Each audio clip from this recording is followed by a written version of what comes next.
Y vamos a abrir nuestras Biblias, así en Filipenses, capítulo 3, versículos 7 al 10. Filipenses, capítulo 3, versículos 7 al 10. Dice así la palabra: pero cuantas cosas eran para mí ganancia. Y aquí Pablo está hablando de sus logros o de sus... Abre su currículum Pablo y dice todo lo que él era y todo lo que él tenía. Y dice, pero cuántas cosas, todas esas cosas que para mí eran ganancia, las he estimado como pérdida por amor de Cristo. Y ciertamente aún estimo todas las cosas como pérdida por la excelencia del conocimiento de Cristo. De Cristo Jesús mi Señor, por amor del cual lo he perdido todo y lo tengo por basura para ganar a Cristo y ser hallado en Él, no teniendo mi propia justicia que es por la ley, sino la que es por la fe de Cristo, la justicia que es de Dios por la fe, a fin de conocerle y el poder de su resurrección y la participación de sus padecimientos, llegando a ser semejante a Él en su muerte. Pablo dice aquí que él quiere experimentar el poder de la resurrección. Pero para que haya resurrección, ¿qué tiene que haber antes? Alguien dijo ahí muy tímidamente: muerte. Si no hay muerte, no hay resurrección. Así que Pablo quiere ser semejante a Cristo en su muerte. No quiere ser semejante a Cristo en lo bien que hablaba, en lo bien que predicaba. No quiere ser semejante a Cristo en los milagros que él hacía. ¿Qué dice Pablo? Quería imitar a Cristo en su muerte. Ahora, ¿cómo imito a Cristo en su muerte? ¿Tengo que ir y buscar una cruz y que me cuelguen en una cruz? Bueno, no tan literal. Generalmente nos acercamos al Calvario y miramos el aspecto redentor. ¿Qué es el aspecto redentor? Es aquello que Cristo hizo por mí que yo nunca podría hacer. Él limpió mis pecados, me perdonó, me justificó y todas esas doctrinas que conocemos, pero que yo no puedo hacer. Él lo hizo ya, todo está hecho. Pero hay otro aspecto que quiero que veamos hoy, y es acercarnos a la cruz, no solo a ver lo que Él hizo por nosotros y que nosotros no podemos hacer, sino un aspecto en que podemos imitar a Cristo. Y otra vez, no por nuestras fuerzas, por su gracia es que podemos hacer algo. Por su gracia. ¿Por qué? Porque Jesús en su manera de morir nos estaba enseñando cómo deberíamos de vivir. Y este es el desafío que quiero plantearles hoy. Para hoy y para el resto de sus vidas, no solo para el año que viene. Cristo en su manera de morir nos estaba enseñando cuál debe ser nuestro estilo de vida, nuestra manera de vivir. Y si llegamos a comprender un poco esto, vamos a entender a Pablo cuando dice, con Cristo estoy juntamente crucificado y ya no vivo yo, sino Cristo vive en mí. O Pedro, allí en 1 Pedro 2:21 dice, pues para esto fuisteis llamados, porque también Cristo padeció por nosotros, dejándonos ejemplo, ¿para qué? Para que sigáis sus pisadas. Con un propósito Él nos dejó ejemplo, no simplemente para que viéramos o escucháramos, sino que para que siguiéramos sus pisadas. Así que pensemos, ¿cómo puedo ser semejante a Cristo en su muerte? ¿Cómo actuó Él cuando estaba allí en sus últimas horas? Esto me va a enseñar cómo puedo ser semejante a Él en su muerte. Cómo Él actuó con las diferentes personas que estaban allí. Así que quiero que veamos las 7 frases que Jesús clamó allí en la cruz. Recordemos cada una de estas frases. Y quiero que pensemos en las circunstancias en que Él dice estas frases. Recuerden, Él está colgado a una cruz, no está tirado en un sillón con sirvientes a su alrededor. Él está colgado en la cruz, sufrió una gran golpiza, está clavado de sus manos, sus pies, su costado ha sido traspasado, tiene una corona de espinas sobre su cabeza. ¿Y cómo actúa Jesús? Esto es lo que quiero que veamos. Vamos a ver varios pasajes, así que les invito a ir allí a Lucas, capítulo 23, versículos 33 y 34. Y tengan esto en mente. Jesús, en su manera de morir, nos está enseñando nuestra manera de vivir, cómo debemos vivir como cristianos. Lucas 23, 33. Dice, y cuando llegaron al lugar llamado de la calavera, le crucificaron allí y a los malhechores, uno a la derecha y otro a la izquierda, y Jesús decía, Padre, perdónalos, porque no saben lo que hacen. Aquí vemos la actitud del Señor hacia un determinado grupo de personas, aquellos que le estaban injuriando, aquellos que le estaban lastimando, aquellos que ya le habían lastimado. ¿Qué dice Jesús? ¿Qué dice el Señor? Pide perdón para ellos. Y yo me pongo a pensar en este momento y otra vez, tengamos en mente en qué situación está el Señor aquí. ¿Cómo actuaría yo frente a esas personas? ¿Cómo actuarías tú frente a esas personas? Con aquellos que te ofenden, cuando te lastiman, cuando te acusan, ¿cómo actúas? ¿Cómo reaccionas? Como decimos, cuando está la papa caliente, ¿cómo reaccionas tú? El Señor ante este grupo de personas que le rechazaban, pide perdón para ellos, pidió misericordia para ellos. ¿Conoces a alguien que rechace al Señor, que cuando le vas a hablar del Señor te rechaza y por lo tanto rechaza al Señor? Todos conocemos, todos tenemos a alguien que no conoce al Señor. ¿Cuál es tu reacción frente a esas personas? No sé cuál es la actitud, cuál sería tu actitud, pero la actitud del Señor aquí fue pedir perdón para ellos. ¿Y cuál es la razón de este rechazo? ¿Qué dice el Señor? Perdónalos, ¿por qué? No saben lo que hacen, hay ignorancia. Esta era la razón por la cual rechazaron a Jesús, por ignorancia. Y al mirar el pasado podemos ver ignorancia en nosotros mismos, por eso rechazábamos al Señor.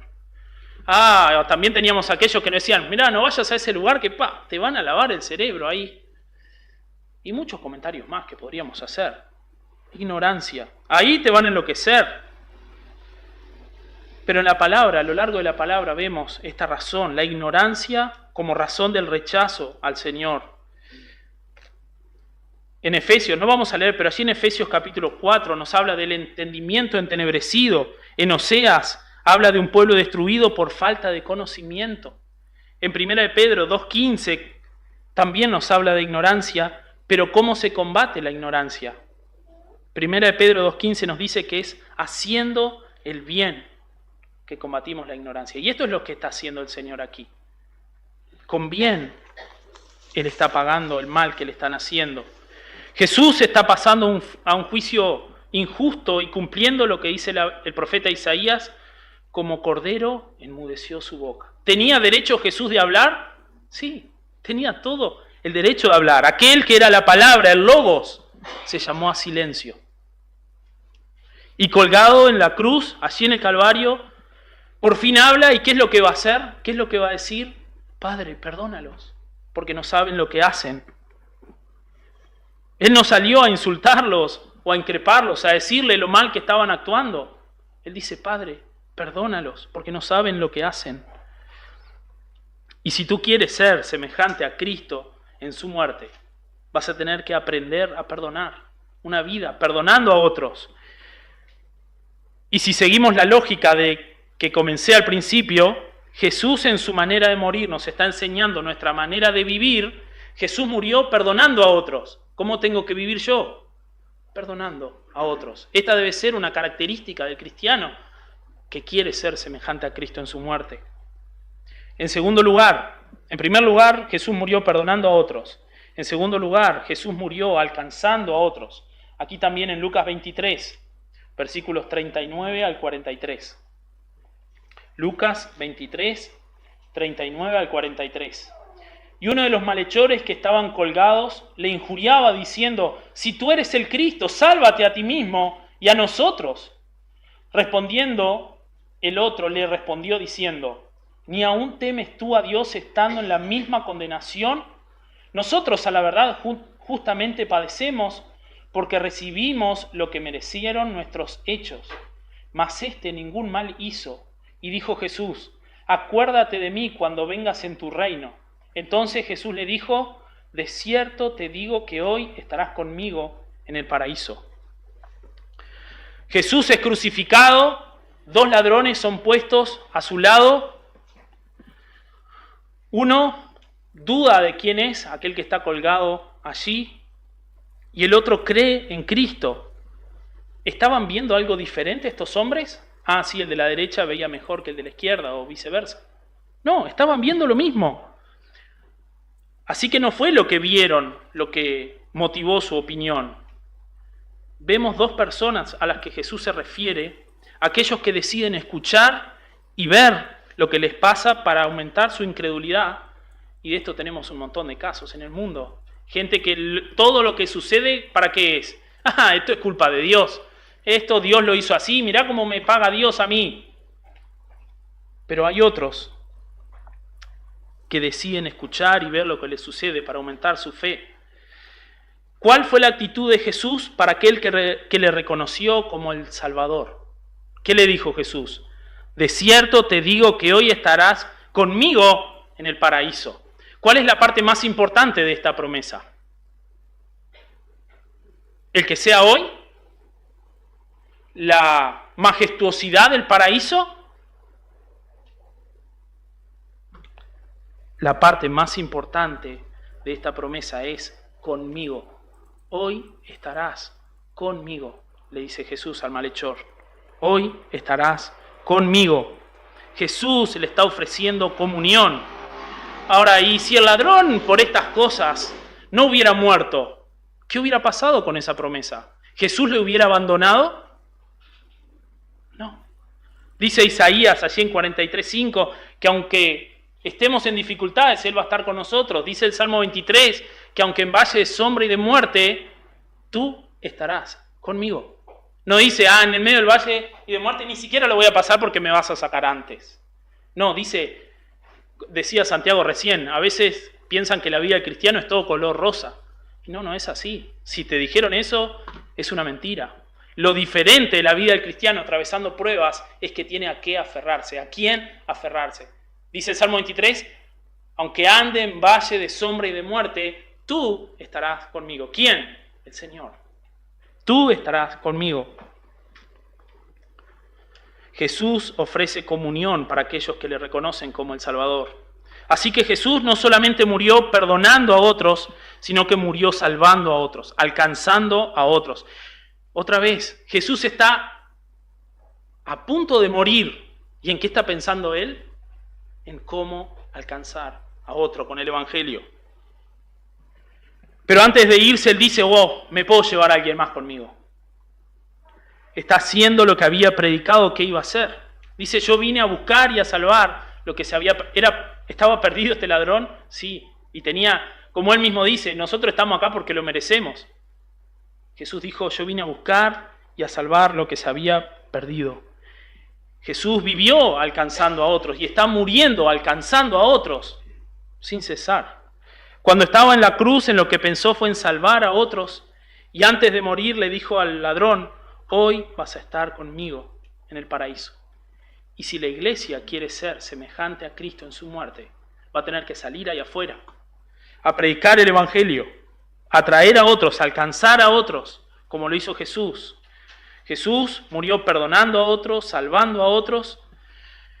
Y a veces que me pregunto, ¿cuánto hace la iglesia esto? ¿Cuánto hace la iglesia? Lleva adelante esa misión o esa gran comisión de ir al mundo y predicar el Evangelio y hacer discípulos y bautizarlos.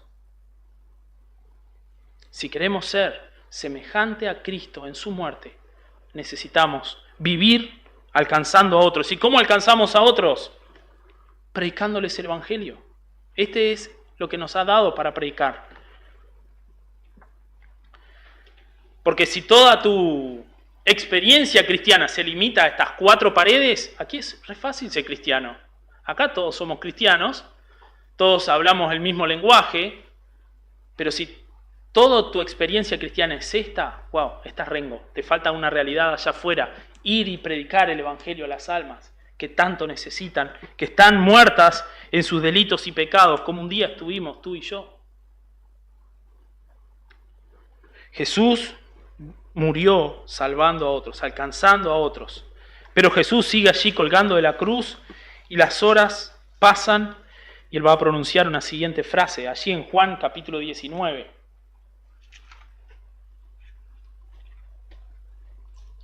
Juan 19, 26 y 27. Cuando Jesús vio a su madre y al discípulo a quien él amaba que estaba presente, dijo a su madre: «Mujer, he ahí tu hijo». Después dijo al discípulo: «He ahí tu madre», y desde aquella hora el discípulo la recibió en su casa. Vimos anteriormente que Jesús le ofrece comunión a este malhechor. Ahora Jesús murió pensando en otros, considerando a otros, amando a otros. ¿Cuál es la promesa para aquellos que han decidido vivir para Él? ¿Será que Juan y María habían decidido vivir para Jesucristo? Sí, sin duda que sí, sin duda que sí. De hecho, Juan, el discípulo a quien Jesús amaba, aquel que había recostado en el pecho de Jesús y había escuchado el latir de su corazón. Mientras los demás quizás estaban por ahí escondidos o mirando desde lejos, Juan y María estaban allí al pie de la cruz. Entonces Jesús planificó, sabía Jesús lo que había de venir. Entonces Él planificó para Juan una madre que pudiera encontrar afecto y planificó para María un hijo que pudiera cuidar de ella también. Jesús se ocupó de que Juan tuviera los recursos necesarios para atender a María y que María tuviera el afecto necesario para atender a Juan. Para aquellos que han decidido vivir para Él, Jesús ofrece cuidado.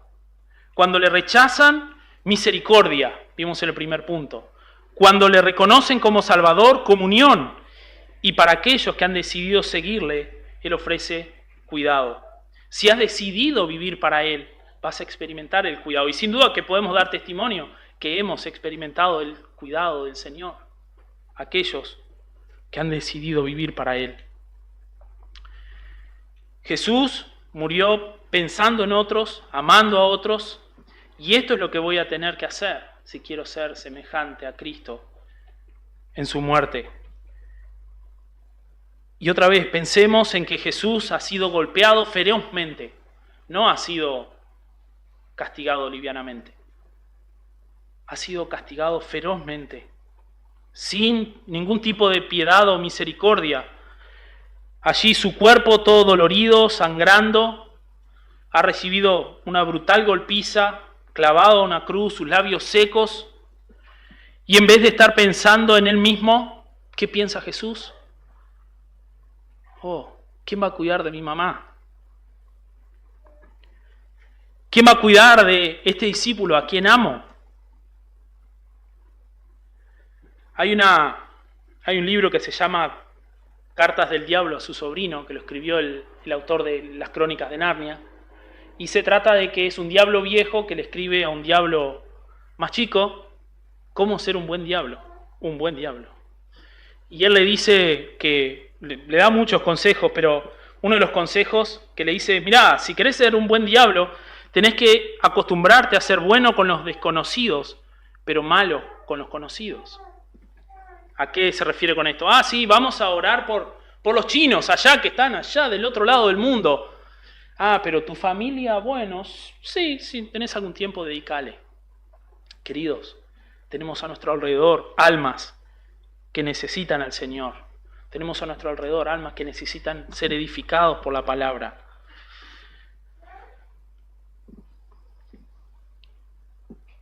Jesús murió no pensando en sí mismo, sino que pensando en otros. La siguiente frase, Juan 19, 28. Jesús murió necesitando de otros. Juan 19, 28. Así que después que Jesús encarga a María a Juan y Juan a María, después de esto, dice el versículo 28, sabiendo Jesús que ya todo estaba consumado, dijo, para que la escritura se cumpliese: tengo sed. Aquellos hombres, los romanos, que le habían castigado tan duramente, eran expertos en tortura, y la crucifixión particularmente les encantaba, porque esto les permitía vaciar toda su ira, todo su deseo sádico, y las personas allí quedaban colgadas horas y horas y horas, y aún animales venían, aves venían y les desgarraban mientras la persona estaba viva. Y eso sin duda que generaba temor en los testigos, era un castigo ejemplarizante. Pero con Jesús se le fue tanto la mano en el castigo que aquellos hombres que pasaban horas con Jesús en 3 horas se liquidó. Jesús a las 3 horas ya estaba muerto, y cuando vienen a asegurar si Jesús estaba muerto y se practicaba quebrarles las piernas, se acercaron a Jesús y dijeron, este hombre ya está muerto. Y no era una opinión frágil. Quien iba ahí sabía de esa situación. Jesús ya estaba muerto cuando vinieron a quebrarle las piernas. Pero previo a eso, la manifestación de tengo sed, allí nos habla de su deterioro físico, de la pérdida de sangre que Jesús había tenido. Él, que era el agua de vida, aquel que se había encontrado con la samaritana y que le dijo, si tú bebes de esta agua, nunca más tendrás sed. Aquel que era el agua de vida, ahora está clamando por algo de agua. Le ofrecen un vino mezclado con mirra para anestesiar el dolor y él allí no lo aceptó porque vivió en carne propia, sin anestesia, la cruz. Pero ahora, en este momento, está pidiendo algo de agua. El Señor del universo, no cualquier persona, el Señor del universo no tuvo problema en dejarse ayudar y compartir su necesidad. Él murió necesitando de otros. Así que si yo quiero ser semejante a Jesús, debo dejarme ayudar por otros. Y esto parece fácil de decir. Pero ¿qué pasa cuando yo me dejo ayudar por otros? O cuando pido ayuda a otros. ¿Qué es herido ahí? Mi orgullo. Esto hiere de muerte mi orgullo. Aceptar que yo necesito a otros hace que yo deje de lado mi orgullo y me haga humilde. Hay gente que tiene su vida destruida, pero no le vayas a acercar un consejo porque, no, yo no necesito a nadie, yo estoy perfecto. Hay gente que su familia está destruida y vas a acercarte a darle un consejo. No, yo no preciso. Y no hablo del mundo,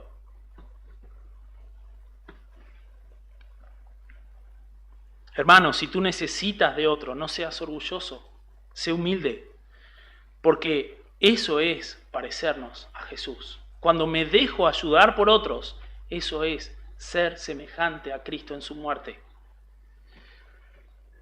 Es participar de la comunión con los hermanos, es reconocer que nos necesitamos unos a otros.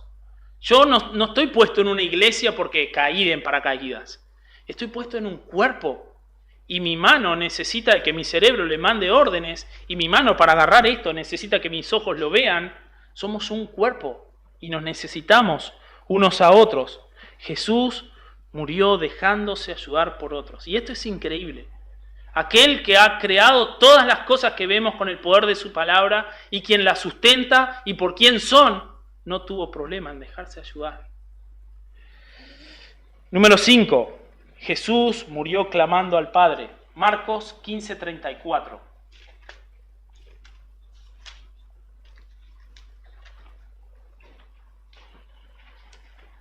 Dice, y a la hora 9 Jesús clamó a gran voz diciendo, Eloi, Eloi, lama sabactani, que traducido es, Dios mío, ¿por qué me has desamparado? Jesús mira al cielo y clama a su Padre, Dios mío, ¿por qué me has desamparado? ¿Qué había pasado allí? ¿Qué es lo que había cortado la relación de Jesucristo con su Padre? Isaías 59, 1 y 2 dice, he aquí que no se ha cortado la mano de Jehová para salvar, ni se ha agravado su oído para oír. Pero ¿qué dice el versículo 2? Pero vuestras iniquidades han hecho división entre vosotros y vuestro Dios, y vuestros pecados han hecho ocultar de vosotros su rostro para no oír. No era que el oído de Dios se había apagado, no era que la mano de Dios se hubiera cortado para orar, pero había algo que había separado la comunión, que era el pecado. Y en 1 Pedro 2:24, Pedro nos dice que no es que Jesús hubiera pecado, porque Jesús caminó en esta tierra sin pecado. Pero tus pecados y mis pecados habían sido puestos sobre Él. Cargó allí nuestros pecados en la cruz. ¿Puedes imaginar lo que fue para Dios esto? La separación de su propio Hijo. Y hay un concepto que aprendí y me causa impresión, y es la longanimidad de Dios en este momento. El poder de contención de ira de Dios al ver a su Hijo siendo destratado allí. Jesús le hicieron de todo. Y el Padre, yo no creo que el Padre haya dado la espalda. Yo creo que el Padre contempló todo eso. Y allí se contuvo. Podía haber hecho y se terminaba todo. Como dijo Jesús, podía mandar legiones de ángeles y se terminaba todo. Pero allí estaba el plan trazado desde la eternidad. No fue una improvisación, ¡ay! Esto se le escapó de las manos a Dios. No, un plan trazado desde la eternidad para que tú y yo fuéramos alcanzados por la gracia. Jesús muere orando a Dios. En su hora más oscura, Él puede apoyar su alma en Dios, aún en este momento, recitando el Salmo 22. El Señor derramó su corazón ante su Padre. Y qué alivio es para el cristiano derramar su corazón a su Padre. ¿Cuándo fue la última vez que derramaste tu corazón ante el Padre? Pero sin duda sé que esto es un alivio. Jesús murió dependiendo de su Padre, orando a su Padre. Y Pablo dice, yo quiero experimentar el poder de la resurrección, pero antes de la resurrección tengo que ser semejante a Jesucristo en su muerte. Necesito vivir perdonando a otros, alcanzando a otros, amando a otros, necesitando de otros, pero también necesito vivir una vida de oración, una vida de dependencia del Padre. Esta tiene que ser una característica de tu vida si has decidido ser semejante a Jesucristo en su muerte. Y la hora de la muerte llega y viene la próxima frase, Juan 19:30.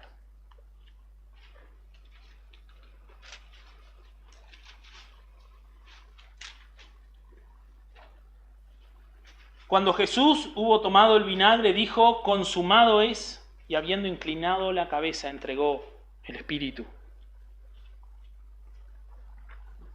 Jesús murió obedeciendo a Dios.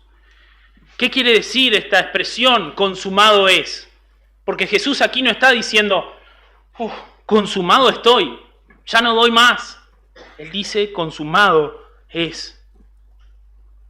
Y sabemos que este es un grito de victoria. Para el cristiano, este es un grito de victoria. Consumado es. La deuda está cancelada. Aquella obra para la cual el Padre le había enviado ha sido terminada. Padre, he cumplido la obra para la cual me has enviado. He pagado el precio. Ya todo el precio estaba pagado. ¿Y sabes cuál es el comentario que hace Pablo a esta expresión? Sin duda que él, cuando escribe este texto que voy a leer, está mirando la cruz y dice, el cual siendo igual a Dios, Filipenses capítulo 9, no estimó como cosa a que aferrarse el ser igual a Dios, sino que se despojó a sí mismo, tomando forma de siervo, hecho semejante a los hombres, y estando en la condición de hombre, se humilló a sí mismo, haciéndose, ¿qué? Obediente. ¿Hasta cuándo? Hasta la muerte, y muerte de cruz. Haciéndose obediente hasta la muerte y muerte de cruz. Entonces, ¿qué significa ese consumado es? Significa que Jesús fue obediente hasta la muerte. Hasta la muerte Él llevó adelante el plan que habían trazado con el Padre. Y como dije al principio, nos proponemos metas y decimos, wow, este año voy a obedecer en esto, este año voy a crecer en esto, y al 4 de enero ya se pinchó el globo. Jesús obedeció a su Padre hasta la muerte. Hasta su último instante, Él vivió obedeciendo a su Padre. Jesús fue obediente hasta la muerte. Bajó y bajó y bajó y bajó y se humilló y se humilló y se humilló hasta lo más bajo. Ser semejante a Cristo en su muerte significa pagar el precio de obedecer. No es fácil obedecer. No es fácil. Me animo a decirte, no lo puedes hacer en tus fuerzas. No podrás mantenerte constante en la obediencia al Padre si no te aferras a Él. No es fácil obedecer. Hay un precio que pagar, pero Jesús lo hizo hasta el final. Y por lo tanto, tú y yo, la iglesia, ¿qué necesitamos hacer? Obedecer hasta el final. Que la característica de tu vida, si quieres ser semejante a Cristo en su muerte, también sea la obediencia al Padre.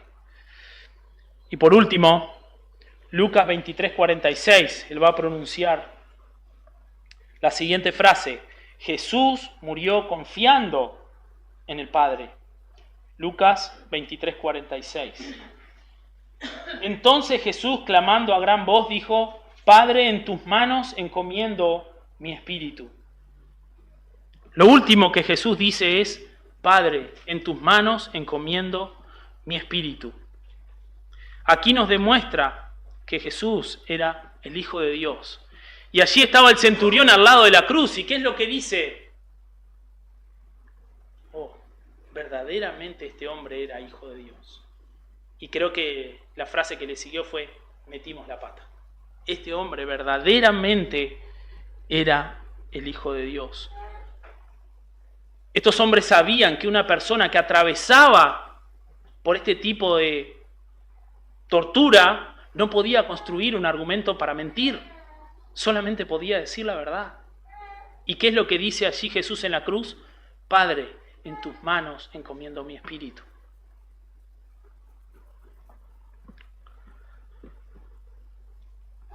Y hasta este momento Satanás estaba saltando en una pata, feliz. Wow, aquel que venía, el Mesías, que venía a rescatar el mundo, se terminó. Pero esa cruz quedó vacía como todas las cruces. Y Jesús fue sepultado en una tumba. Y una roca fue puesta y un sello fue puesto para que nada pasara allí. ¿Pero qué pasó? El pasaje que sigue a Filipenses 2:5 al 8. ¿Qué dice? Por lo cual Dios también le exaltó hasta lo sumo y le dio un nombre que es sobre todo nombre, para que en el nombre de Jesucristo se doble toda rodilla de los que están en los cielos y en la tierra. El Padre lo exaltó a Jesús a lo sumo, después que aquel hizo la obra para la cual se le había encomendado. Jesús murió confiando en su Padre, Él entregó su espíritu a su Padre. Y en otras palabras podemos decir: Señor, puedes poner el peso del mundo sobre mis espaldas, que yo confío en ti y me pongo en tus manos. Solamente puedo descansar en ti. ¿En qué otro podría encontrar Jesús descanso en ese momento? ¿En qué otro puedes encontrar descanso tú en la circunstancia que te encuentres? En nadie más. Solo en el Padre puede darte el verdadero descanso. Solamente en Dios encontramos paz. Solamente en Dios encontramos el verdadero consuelo. Solamente en Dios encontramos un verdadero gozo que no es pasajero, que no está por un poco de tiempo y al rato se termina. Una alegría pasajera. Solo en el Padre encontramos verdadero gozo. San Agustín de Hipona lo dice de esta manera: Jesús descendió y cargó y el peso lo hundió hasta que finalmente Él entregó esta carga en las manos de Dios, y ahí en la cruz Jesús cayó hasta lo más bajo para que de ahí en adelante toda caída sea sobre Él. No hay circunstancia que pueda ir más abajo de lo que fue Jesús. Quizá tú en esta tarde dices: no, pero el pecado que yo tengo es imperdonable. La palabra dice: la sangre de Jesucristo, su Hijo, aquel que entregó su vida, aquel que fue hasta lo más bajo, la sangre de Jesucristo, su Hijo, nos limpia de todo pecado. Ni uno tan pequeño que no merezca ser limpiado, ni uno tan grande que no pueda ser limpiado. La sangre de Jesucristo, su Hijo, nos limpia de todo pecado. Y estas 7 frases tienen que ver con las dimensiones de nuestras relaciones. Si ustedes se fijan, las primeras 4 nos hablan de una relación horizontal, la relación con mis hermanos, con la iglesia. Amar a otros, perdonar a otros, alcanzar a otros, dejarme ayudar con otros. Pero las otras 3 hablan de una dimensión vertical, de mi relación con el Padre. Orar a Dios, obedecer a Dios, confiar en Dios. Y esto forma una cruz. La quise formar en realidad. pero nos habla de una relación horizontal y una vertical. Tenemos muchos aspectos de nuestra vida cubiertos en el ejemplo de Jesucristo aquí, de cómo debemos vivir, de cómo debo relacionarme con mis hermanos, de cómo debo relacionarme con la gente ahí en el mundo, cómo debo relacionarme con mi Dios. Y es por eso que esa debe ser nuestra predicación. Dice Pablo, predicamos a Cristo y a este crucificado. Este debe ser nuestro tema de predicación, este debe ser nuestra forma de vivir, este debe ser nuestro estilo de vida, si queremos ser semejante a Jesucristo. ¿Y por qué aún predicamos la cruz, algo que sucedió hace 2000 años atrás? Porque todavía hay perdón. Todavía la gracia está disponible. Hay perdón para todo aquel que acuda al Señor. Así que Pablo se para frente a la cruz y eso es lo que lo mueve. Entonces dice, yo quiero ser semejante a Cristo en su muerte. Yo quiero ser semejante a Él en su muerte. Y otra vez podemos entender un poquito más de lo que dice Pablo allí en Gálatas 2:20. Con Cristo estoy juntamente crucificado y ya no vivo yo, sino Cristo vive en mí. Eso es lo que tiene que motivar tu vida. Eso es lo que te mueve para conocer al Señor. Si esto no te mueve, si ver a Jesucristo colgado no te mueve, déjame decirte algo, nada te va a mover. En cierta oportunidad, el director de un instituto bíblico muy famoso está en una ceremonia de clausura donde había alumnos allí que estaban recibiendo su título, se estaban graduando, y este hombre tenía un discurso preparado y en ese discurso decía que él quería que la posibilidad de colgarlos a estos alumnos para que vieran lo que era el infierno, para que así salieran a predicar la palabra con más ganas. Pero en un momento dijo, eso no los va a cambiar. Los podrá asustar un poco, pero eso no los va a cambiar. ¿Y saben de qué les habló? Me gustaría llevarlos a ustedes que se están graduando y ponerlos al pie de la cruz. Eso iba a mover a aquellos jóvenes al entrar al ministerio para predicar la palabra. Y esta debe ser nuestra motivación. La cruz de Cristo, esta debe ser aquello que nos mueve. Y Pablo allí en Romanos capítulo 12, del 1 al 11, él da una tremenda clase de evangelio, expone allí a la perfección el evangelio. ¿Y cómo comienza el capítulo 12? Así que, hermanos míos, os ruego por la misericordia de Dios que ahora ustedes presenten sus cuerpos en sacrificio vivo, santo y agradable a Dios. Y esto me descoloca un poco porque yo quiero una motivación a futuro. Y Pablo que dice, os ruego por todo esto que ya les hablé, del evangelio, de Jesucristo, de la tumba, de la justificación, de la propiciación, de la redención, todo eso. Y ahora le dice, bueno, ahora ustedes, motivados por esto, vayan, entreguen sus cuerpos en sacrificio vivo. Y muchas veces nos involucramos, quizá en los ministerios, para que me vaya bien. No, yo voy a la iglesia ¿para qué? Para que me vaya bien y para que cuando llegue al cielo tenga mi recompensa. Querido, tu motivación no tiene que ser el futuro. Tu motivación tiene que ser lo que Jesucristo ya hizo en la cruz, el precio que Jesucristo ya pagó. No tiene que ser para que te vaya bien, no tiene que ser para que no tengas más problemas. Tiene que ser mirando a Jesucristo. No es para recibir una bendición, no es para, bueno, capaz que cuando llegue al cielo tengo algo interesante. Tu motivación hoy debe ser Jesucristo y la cruz. Lo que Él hizo allí por nosotros.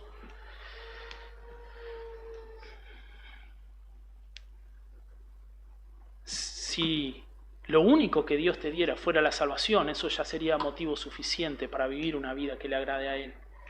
¿Y fue solo la salvación que nos dio el Señor?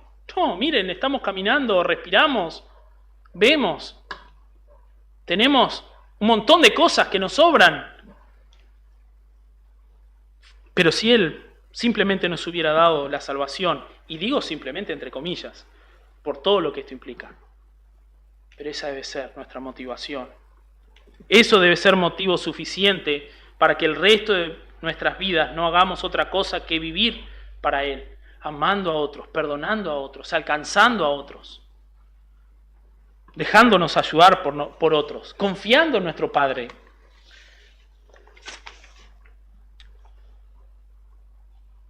Pero también no te quedes solamente con una cruz, porque hay una tumba vacía.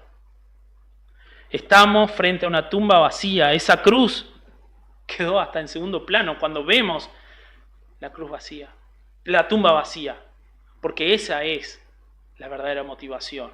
Porque dice la palabra que si Jesucristo no hubiera resucitado, nosotros aquí estaríamos dando lástima, seríamos los más dignos de lástima, pero nuestro Señor vive. Así que tu vida no está en un limbo ahí, en una nube flotando, no, está en las mejores manos. Pablo dice que para experimentar la resurrección, primero tengo que subirme a la cruz. ¿Y qué significa esto? Lo que vimos. Cristo experimentó eso y eso significa que Él te va a devolver la vida. Si tú mueres al yo, y esto de morir al yo es un poco... Pero si tú te niegas a ti mismo, Él te va a dar nueva vida.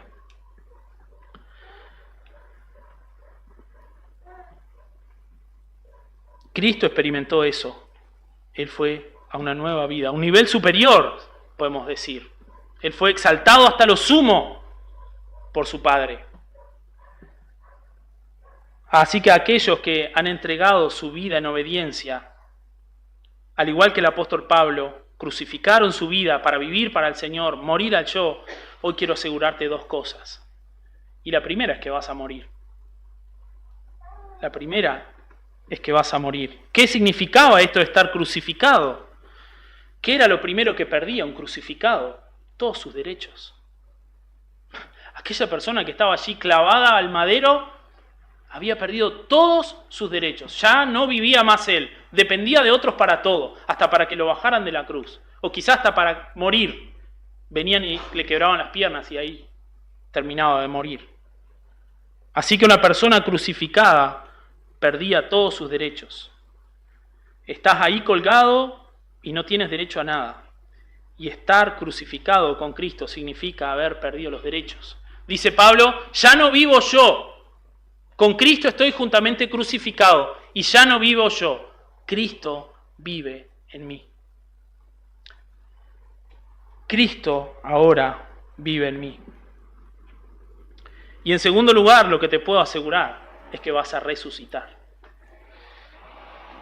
Ese es el poder de la resurrección, obrando soberanamente con autoridad y con poder en tu vida. Y este debe ser nuestro estilo de vida. Este debe ser tu estilo de vida. Como cristiano necesitas ser semejante a Jesucristo en su muerte. Bueno, eso es para los cristianos. Y quizá tú en esta tarde no conoces al Señor, no conoces a Cristo, ni sabes lo que Él hizo por ti y te acabas de enterar que Él murió por ti, ocupó el lugar que tú merecías porque estabas muerto en tus delitos y pecados. Él lo hizo, Él pagó el precio. Consumado es, dijo Él, la obra está hecha a la perfección. Aquel, el justo por los injustos. Sanados por sus llagas, enriquecidos por su pobreza. Allí en la cruz Jesús entregó su vida. Pero como dije anteriormente, Él no quedó allí colgado, ni quedó en la tumba, sino que resucitó. Y hoy confiamos, hoy creemos en un Dios que está vivo. Y dijo, voy a preparar lugar para aquellos que crean en mí. Bueno, ¿y qué necesito? ¿Cómo hago esto? A través de la fe que viene por el oír la palabra. Y hoy lo que escuchamos no es mis palabras, es la palabra de Dios. Esto es lo que dice la palabra de Dios. Y esto también te hace responsable delante de Dios, porque todos vamos a estar delante de Dios. Y como cantábamos recién en el himno Muestra a Cristo, que todos en esta tarde podamos confesar a Cristo como Señor. Porque si no le confiesas hoy para vida, le confesarás un día delante de Él, pero para muerte, para condenación eterna, y allí está el infierno preparado. ¿Cuál va a ser tu decisión? Hoy eres responsable por lo que has escuchado. Hoy has escuchado el Evangelio de que Cristo murió ocupando tu lugar. Ya no hay excusa. Dice que los cielos mismos cuentan la gloria de Dios y dan testimonio del Dios grande que tenemos. No hay excusa delante de Dios. ¿Qué vas a hacer con la palabra que has escuchado? Y para ti, cristiano, ¿cuál va a ser tu desafío para el próximo año, para el resto de tu vida? ¿Querrás ser semejante a Jesucristo en su muerte? Con estas breves frases, ¿querrás hacerlo? Quiera Dios que sí, quiera Dios que podamos seguir a Jesucristo, seguir sus pisadas de esta manera.